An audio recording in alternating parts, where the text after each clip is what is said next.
बिस्मिल्लाहिर्रहमानिर्रहीम। नाजरीन, आज हमारे साथ हमारे मुल्क का legend karate master, national team के कोच और 2004 में साउथ एशियन गेम्स के गोल्ड मेडलिस्ट, ना सिर्फ ये ख़ुद गोल्ड मेडलिस्ट थे बल्कि इनकी पूरी फैमिली को एक मुनफरिद आज़ाद हासिल है कि इन तीन भाइयों ने उसी सैफ गेम में गोल्ड मेडल जीते और गोल्डन ब्रदर्स के इनको खिताब मिला है। ये तीनों भाई नेशनल चैम्पियन भी रहे हैं। आज हमारी ये लिए बड़ा एजाज़ है कि एजाज स्पोर्ट्स क्लब के इस चैनल पर हमारे साथ ये मौजूद हैं शाह मोहम्मद शान साहब। कैसे हैं सर, आप ठीक हैं? अल्लाह का बड़ा करम। आप सुनाएं सर। मैं बिल्कुल ठीक हूँ शाह मोहम्मद साहब। हम आपके बड़े मशकूर हैं कि आपने हमें टाइम दिया है हमारे चैनल को। हमारी बड़ी ख्वाहिश थी कि अपना ऐसा सुपरस्टार खिलाड़ी, ऐसा कोच जिसकी सरबराही में इस दफ़ा हमारी जो साउथ एशियन गेम्स हुई है उसमें कराटे आपकी टीम ने सबसे ज़्यादा मेडल हासिल किए। पहले तो उसकी मुबारकबाद हो। Thank you so much sir. वैसे सब दुआएं और आप जैसे मोहतरम दोस्तों की और सीनियर्स की सपोर्ट है सर। जी, हमारी सपोर्ट, हमारी दुआएं हर वक्त आपके साथ हैं, लेकिन आपकी जो स्किल्स हैं, जो आपके अंदर जो जज्बा है, जो आपकी लगन है, उसको हमें अप्रिशिएट करते हैं। और आपकी पूरी फैमिली को हमारा आनर है कि आप हमारे पाकिस्तान से तल्लुक़ रखते हैं। नाजरीन, इनका तल्लुक़ बलूचिस्तान से भी है। आजकल ये रावलपिंडी में और इस्लामाबाद में मुख्तलिफ़ स्कूल्स में, मुख्तलिफ़ क्लब्स में कोचिंग के लिए यहाँ तशरीफ़ फरमा हैं। अच्छा शान साहब, मैंने तो आपसे कहा कि आप मुझे आपके बारे में पूछना चाहते हैं, लेकिन आपने हमें एक लंबा प्रोसीजर में डाल दिया। अभी आप कहते हैं हाइकिंग भी साथ साथ करें। सर असल में ये था कि हम कराटे वगैरह तो हम पूरा हफ्ता यही काम करते रहते हैं। वीकेंड के मैंने ये सोचा कि इसको ज़रा स्पेशल बनाएं और आज आपके पास मैं आया हूँ और बड़ा मज़ा आ रहा है। आपके एक्सपीरियंस का भी हम फ़ायदा ले रहे हैं, उससे इस्तेफ़ादा कर रहे हैं और साथ साथ में हाइकिंग भी करेंगे। और ना सिर्फ कराटे, स्पोर्ट्स और फिटनेस और न्यूट्रिशन, ये तमाम चीज़ें हम डिस्कस करेंगे और चलते फिरते करेंगे, बैठ के नहीं। तो उसका बड़ा लुत्फ़ उठाएंगे सर। मुझे जी मज़ा आएगा उसका। बिल्कुल, आपको तो मज़ा आएगा, हमें भी मज़ा आएगा, लेकिन जो मज़ा आप मुझे उस इतने बड़े पहाड़ पे चढ़ाएंगे इस उम्र में, उसका क्या बनेगा? सर आप जवान हैं, माशाल्लाह फिट है, तो अच्छा ये भी लोगों को नाजरीन, भी मैं दिखाएंगे। जवान हूँ, इन्होंने कह दिया है। मैं अभी तक मुझे यकीन नहीं आ रहा था। नाज़रीन खुद देखेंगे सर आपको कि आप कितने फिट हैं और मज़ा आएगा सर। इंशाल्लाह लोग देखेंगे कि माशाल्लाह इस उम्र में भी आप इतनी फिटनेस रखते हैं और पहाड़ पे मज़े इजीली चढ़ जाएंगे। अच्छा, चले चले नाजरीन, फिर चलते हैं, देखते हैं। आज शाह मोहम्मद शान साहब के साथ साथ चलते हैं हम हसन अब्दाल की जो पहाड़ है इधर हमारे टेक्सला और वाह कैंट के साथ जो इलाका है हसन अब्दाल का, वो पहाड़ है, उसके ऊपर हम आज हाइकिंग के लिए जाएंगे। तो फिर वहाँ चलते हैं सर अब। बिल्कुल सर, बिल्कुल।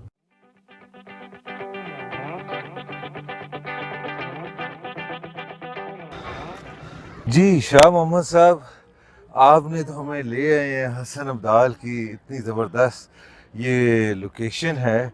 मज़ा तो बहुत आया हमें यहाँ तक आने में, लेकिन आपने वही काम किया ना कि हमें एक हार्ड वर्किंग की तरफ लेकर आए हैं। तो ये थोड़ा बताएं, ये हाइकिंग वाले चक्कर में हमें क्यों डाला है आपने? सर एक तो हमारी जो लाइफ है बिजी शेड्यूल है सारा, तो उसमें जिस तरह हम लाइफ गुजार रहे हैं बिल्कुल ये मोबाइलों में, लैपटॉप, टीवी शीवी, इसमें हम फंस गए हैं और लाइफ बिल्कुल ही सुस्ती की तरफ जा रही है।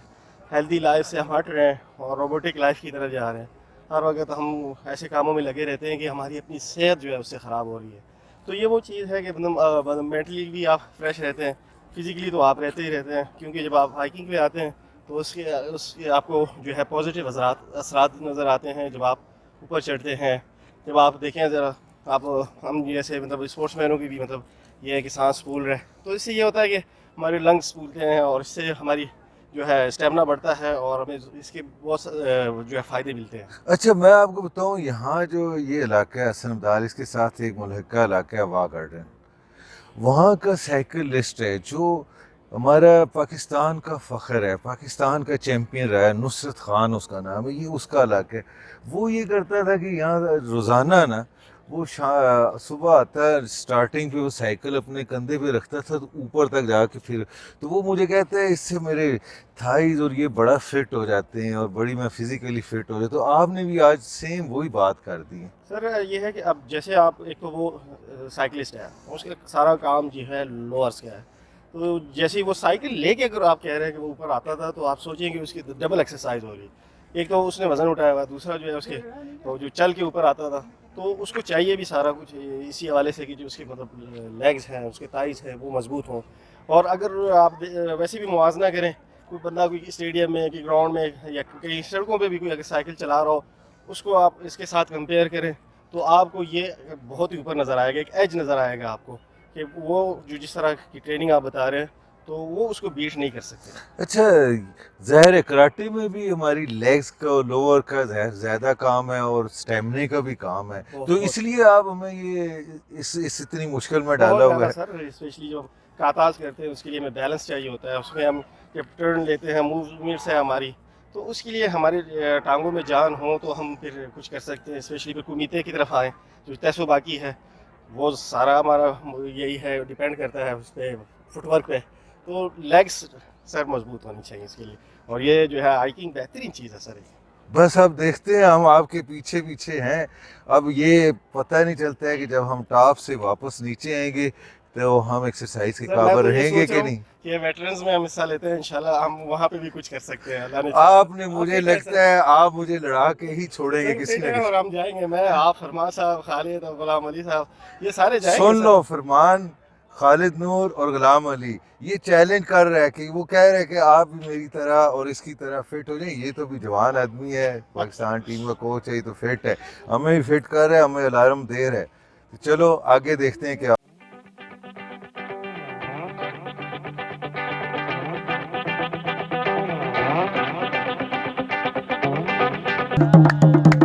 अली मौला मौला अली मौला अली मौला मौला अली मौला।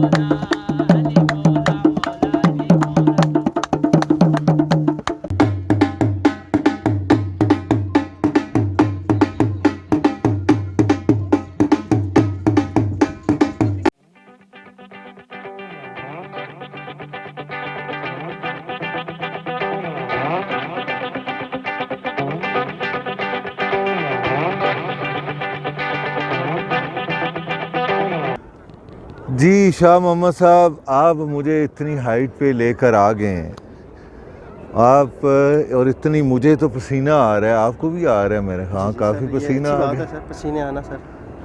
यार आप मुझे इसी तरह मोटिवेट करते करते इतनी हाइट पे ले जाएंगे मुझे, तो वैसे मेरे वाला तो काम मुकम्मल हो चुका हुआ है, थक चुका हूँ यार। सर बस इस तरह मैं रेस्ट करते हुए जाएंगे, अच्छा, एंजॉय करते हुए जाएंगे।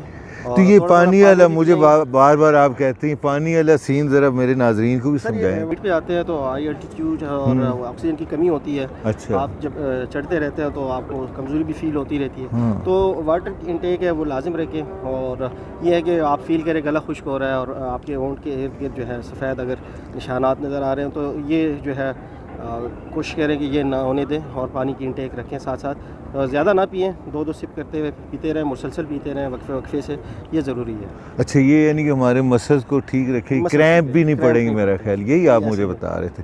अच्छा, वेरी गुड, बहुत आप वाकई आपने मुझे सही कहा था कि जो शहर की ज़िंदगी है उससे हम हट के जब पहाड़ों पे आते हैं तो ये एक डिफरेंट एनवायरनमेंट है। फीलिंग्स चेंज हो जाती है बंदे मैं की ना। वही कह, वो देखो सामने वो पहाड़ इतने खूबसूरत लग रहे हैं और नीचे देख रहा हूँ मैं, और इस तरफ भी बड़े खूबसूरत हरियाली सी है, और आप मुझे एक बिल्कुल पीक पे लेके आए हैं। अब यहाँ से उतारेंगे मुझे कैसे? सर जैसे चढ़े थे उसी तरह उतरेंगे। नहीं यार, मैं और आया भी बड़ी मुश्किल से हूँ यहाँ तक, आप तो काफ़ी फिट हैं यार। आप रास्ते में मैं नोट कर रहा था, आपने भी नोट किया होगा कि कई लोग, जवान भी, बच्चे बूढ़े भी, सब बैठ रहे हैं और रेस्ट करते हुए आ रहे हैं, और आप जिस तरह चले हैं उनसे तो बेहतर आप हैं अल्हम्दुलिल्लाह, जवानों से बेहतर आप। बस मुझे लगता है मुझे हाइट तक लेकर जाएगा। अब दुआ करते हैं। फिट है एजाज साहब, उन्होंने प्रूव कर दिया है। मैं रास्ते में लोगों को देख रहा हूँ कि वो जगह जगह पे बैठ रहे हैं, बार बार बैठ रहे हैं, लेकिन एजाज साहब माशाल्लाह जी रेगुलर चल रहे हैं। बस थोड़ा थोड़ा रेस्ट करके आ रहे हैं, लेकिन ही इज़ फिट माशाल्लाह सुपर।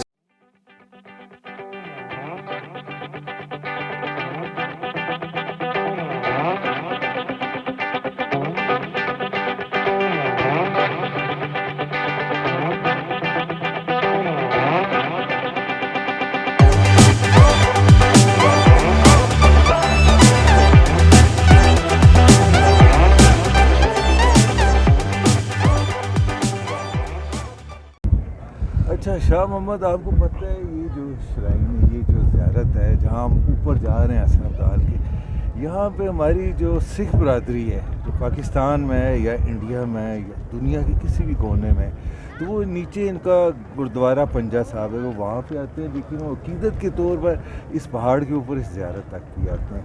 तो जब मैंने सिखों का जिक्र किया है, ज़्यादा इनकी कम्युनिटी इंडिया में रहती है, आप इंडिया भी गए हैं ना, कई दफ़ा गए हैं? जी सर मैं और आपका इंडियन कराटे टीम से भी पाला पड़ा है कई दफ़ा? बहुत बहुत। तो अभी जो गए हैं लास्ट टाइम, वो तो ज़रा सुनाएं मेरे नाज़रीन को, क्या हुआ उसमें? सर हम पहले बताऊं आपको, मैं फर्स्ट साउथ एशियन चैम्पियनशिप में हम गए 2011 में, और उसमें अल्हम्दुलिल्लाह ये हुआ कि हमारी पूरी टीम ने वहाँ पर इंडिया को बीट किया। इंडिया में इंडिया को खड़का गया है। अल्हम्दुलिल्लाह ये हमारे लिए बड़ी एजाज़ की बात है कि हम फर्स्ट साउथ एशियन चैम्पियनशिप के विनर हैं, चैम्पियन हैं। यार शाह मोहम्मद, मैं यहाँ पे आपको इंटरप्ट करूँगा, ज़रा इधर हो।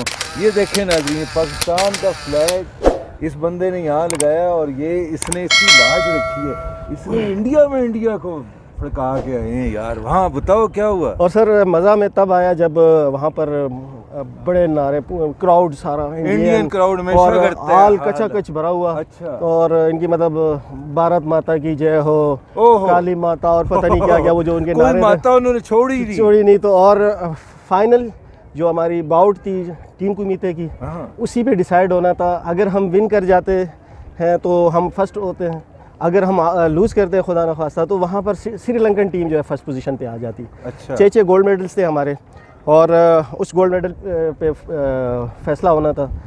फाइनल फाइट, आखिरी फाइट टीम की उम्मीद है, और वो भी इंडिया के साथ। तो हमारे साथ ये हुआ कि आपको पता है जैसे बेस्ट ऑफ 5 है, जिसमें जो 3 विनर्स हैं वही टीम विन कर जाती है।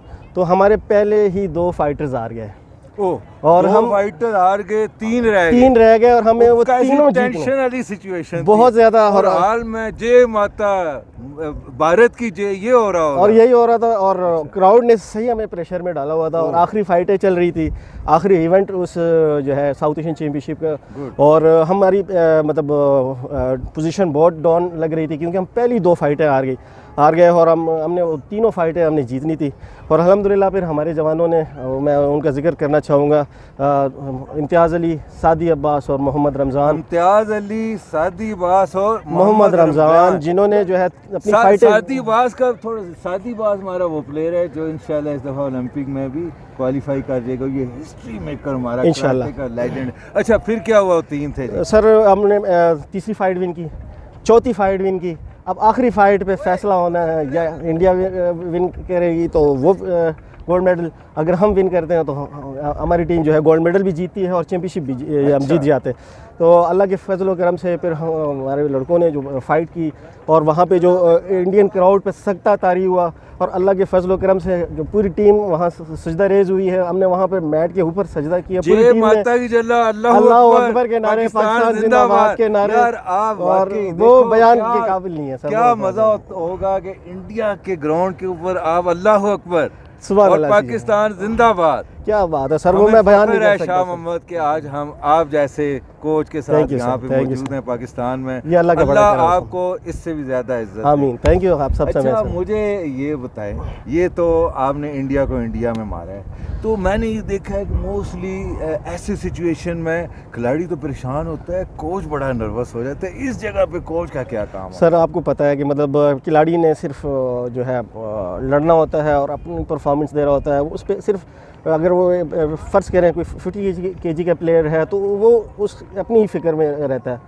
हार जीत बिल्कुल। और एक प्लेयर जो प्रेशर लेता है, अगर टीम में 18 बंदे, 20 बंदे, 30 बंदे, कोच को जो है सबकी फ़िक्र होती है। सबका जवाब दे वही होता है और सबका प्रेशर ले रहा होता है। तो कोच की बड़ी जिम्मेदारी होती है सर उस वक्त जो है, फिर उनको किस हिसाब से खिलाना है, किस नंबर पे, सीक्वेंस पे बहुत डिपेंड करता है। आपने अपने पर भी काबू डालना है, आपने अपने खिलाड़ियों पर भी हाँ, अपने पे भी आपने अच्छा खिलाड़ियों के अलावा एक और भी होता है, रेफरीज पर भी होता है, रेफरीज भी सर। टेक्निकल ऑफिशियल्स का भी, क्राउड का भी प्रेशर।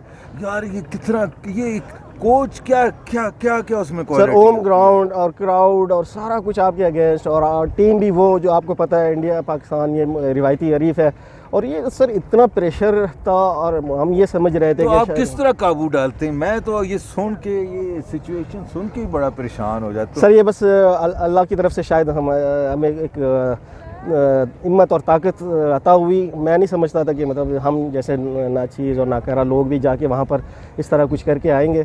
तो ये अल्लाह की देन और अता है सर। हमारी दुआएं जो है आवाम की और दोस्तों वो की वजह सब- है नाजरीन के, जब आप पूरी लगन से, पूरी हार्ड वर्क से, पूरे जज्बे से और अच्छी अप्रोच के साथ, पॉजिटिव थाट के साथ कोई काम करें और फिर ट्रस्ट अपने रब पे करें, और अल्लाह ज़रूर आपकी मदद करता है। बेशक। ये देखें, इन्होंने ये फैमिली पूरी गोल्डन ब्रदर्स के नाम से मशहूर है। सिर्फ ये फैमिली, इनके तीनों भाई ही नहीं, इन्होंने इस मुल्क को भी नाम दिया। इस मुल्क में बहुत अच्छे अच्छे खिलाड़ी इन्होंने क्रिएट किए हैं, जिन्होंने पूरी दुनिया में अपना लोहा मनवाया है। और जो हमारा सबसे बड़ा हरीफ है इंडिया को इंडिया में चत करने में हमारे ये कोच शाह मोहम्मद का बहुत बड़ा करैक्टर है। अल्हम्दुलिल्लाह से।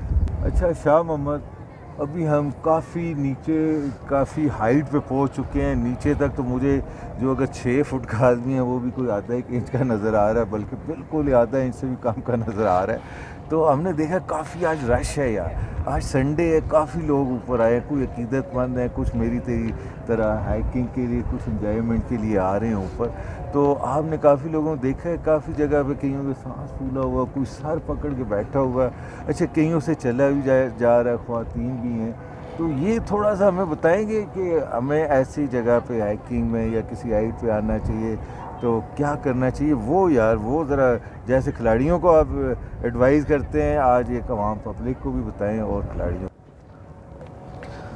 देखिए सर, जैसे अभी हम देख रहे थे, आपने भी जिक्र कर दी इन लोगों के बारे में, कि मैं जो एक चीज़ नोट कर रहा था कि बहुत से ऐसे लोग हैं जिन्होंने शूज़ तक ठीक से नहीं पहने हुए। ख़ासकर औरतें थी, माशाल्लाह से वो हील पहन के चढ़ रही हैं। इतनी हाइट पे मुझे नहीं समझ आ रही कि वो किस तरह वहाँ पे पहुँचेंगी। अगर पहुँचेंगी भी तो उनकी हालत क्या होगी।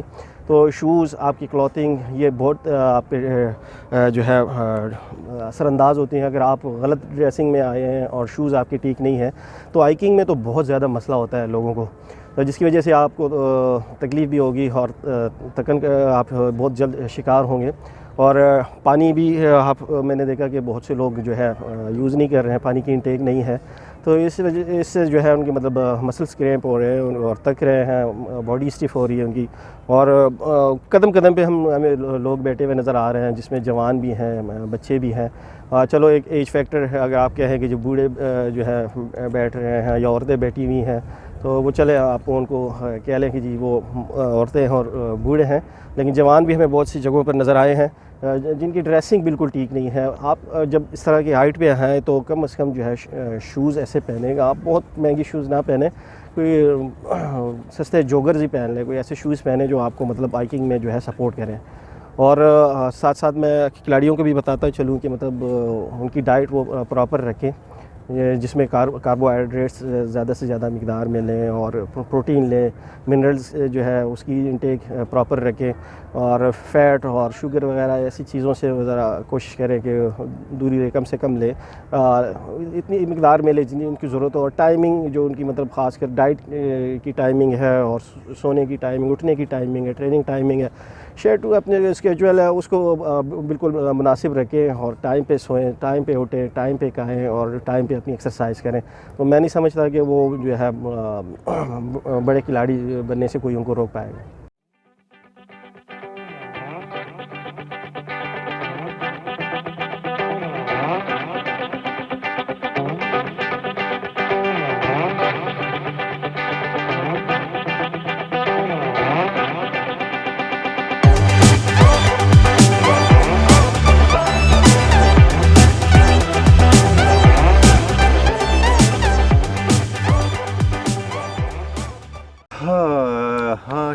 मोहम्मद, यार आपने देखो इतने आला कोच हो कि मेरे जैसे बंदे को यहाँ तक पहुँचा के ले आए हो। मैं तो बीच में कई दफ़ा दिल में छोड़ बैठा, लेकिन आपने ऐसा मोटिवेट किया, लोगों का बताया, मेरा एक जहन वो कंपटीशन वाला बना दिया। यार वो देखो वो जा रही हैं ख़वातीन तक चढ़ रही हैं, आपको क्या हो, तो मैं यहाँ तक पहुँच आया। यार ये तेरी टेक्निक तो बड़ी कारगर साबित हुई है। हाँ, यही तो सर माइंड गेम है, और बच्चों को भी इसी तरह मोटिवेट करना होता है, बकअप करना होता है, और उनको जैसे ही आप जिस तरह बताते हैं तो वो फिर परफॉर्म करते हैं सर। ये तेरे कोई साइकोलॉजिकल तू इफेक्ट डालता है क्या? मुझे तू जवान जवान करके इधर तक पहुँचा के ले आए सर यार। पाकिस्तान में तो ये है कि जो क्रिकेट से हट के बाकी जो जितने भी गेम्स हैं, वो जो कोच है वो न्यूट्रिशनिस्ट भी होता है, वो साइकाट्रिस्ट भी होता है, वो फिजियो भी होता है, वो जो है फिजिकल ट्रेनर भी होता है, वही कोच होता है।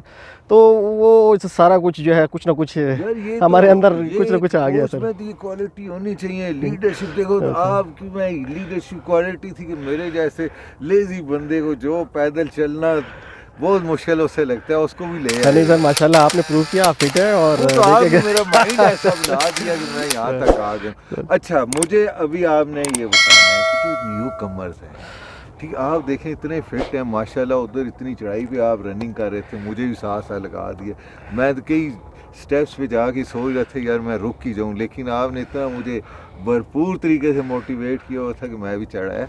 तो ये जो न्यू बिगनर्स हैं बच्चे, उनको क्या कहना चाहिए? उनको कैसे शेड्यूल कोई दें, कोई ऐसा सिस्टम बता दें कि उनके लिए आसानी हो जाए अपने आप को फिट करना और कराटे में अपने आप को कट हो जाए। सबसे पहले सर मैं ये जो यंग जनरेशन है उनको ये एडवाइस देना चाहूँगा कि वो जो फिज़िकल फिटनेस है, जो इस तरह की एक्टिविटीज़ हैं, उसमें लाजिम है। मैं ये नहीं कहूँगा कि सिर्फ वो कराटे खेलें, वो फुटबॉल, हॉकी, बैडमिंटन किसी भी स्पोर्ट्स में आए उसको ज्वाइन करें, और ऐसी एक्टिविटीज़ में हिस्सा लाजिम लें।